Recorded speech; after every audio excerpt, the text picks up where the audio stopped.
আসসালামু আলাইকুম প্রিয় দর্শক, আপনাদের সবাইকে আমন্ত্রণ জানাচ্ছি আরএফএল জক নিবেদিত শরবত সমাহার এই অনুষ্ঠানে।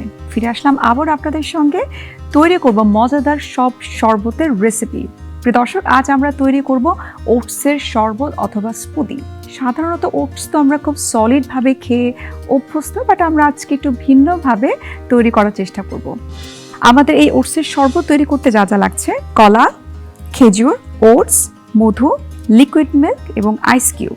প্রত্যেকটা ইনগ্রেডিয়েন্ট আমরা ব্লেন্ড করে নিব। প্রথমে নিয়ে নিচ্ছি কলা। একটার পরিমাণ কলা রয়েছে, আমরা কলাটা একটু স্লাইস করে নিয়েছি যাতে আমাদের ব্লেন্ড করতে সুবিধা হয়। এখন আমরা খেজুরটা অ্যাড করব। এখান থেকে আমরা সিডসটাকে আলাদা করে নিয়েছি। স্মুদি অথবা যদি শরবতটা তৈরি করি সেখানে কিন্তু খেজুর রাখাটা আমার কাছে মনে হয় ম্যান্ডেটরি, বিকজ এটা আমাদেরকে কিন্তু অনেক বেশি এনার্জি দেয়, প্লাস হচ্ছে অ্যান্টি অক্সিডেন্ট সমৃদ্ধ। আমরা এখন অ্যাড করে নিচ্ছি লিকুইড মিল্ক। আমরা এখন অ্যাড করছি ওটস।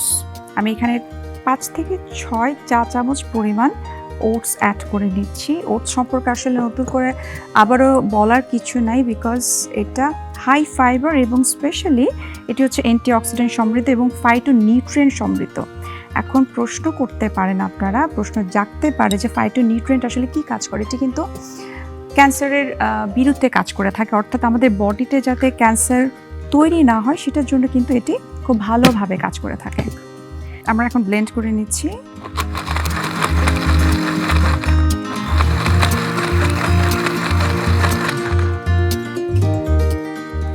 আমাদের ওটসের স্মুদিটা ব্লেন্ড করা হয়ে গেছে।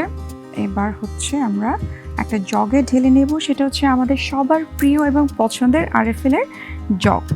এই আরএফএলের জগটা কিন্তু স্পেশালি ভার্জিন ম্যাটেরিয়াল দিয়ে তৈরি, যেটি হচ্ছে 100% ফুড গ্রেড এবং পিপিএফ ফ্রি। সুতরাং আমরা যে মজাদার এবং স্বাস্থ্যকর খাবার এত বলছি রান্না করতে হবে, কিন্তু কোন পাত্রটাতে আমরা সেটা সার্ভ করবো সেটা কিন্তু অনেক বেশি ইম্পর্টেন্ট। সুতরাং সেদিক থেকে আমাদের আরএফএলের এই জগ কিন্তু অনেক বেশি নিরাপদ। আমরা এখন সার্ভ করে নিয়েছি আমাদের এই ওটসের স্মুদিটা।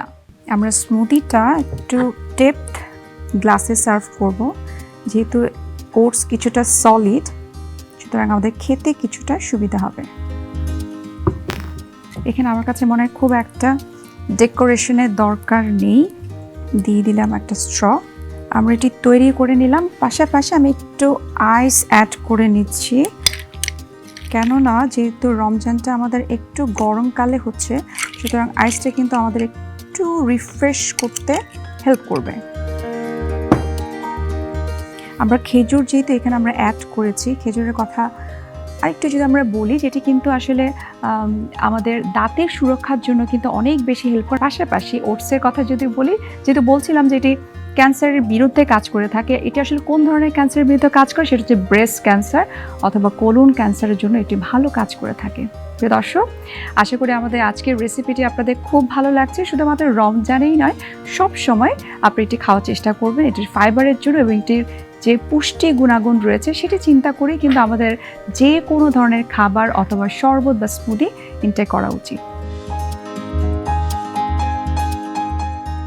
দর্শক, আজ এখানে শেষ করছি। বিদায় নিচ্ছি আরএফএল জক নিবেদিত শরবত সমাহার এই অনুষ্ঠান থেকে। দেখা হবে আবার আপনাদের সঙ্গে আগামী পর্বে। সে পর্যন্ত আপনারা ভালো থাকুন, সুস্থ থাকুন এবং সবসময় দীপ্ত টিভির সঙ্গেই থাকুন।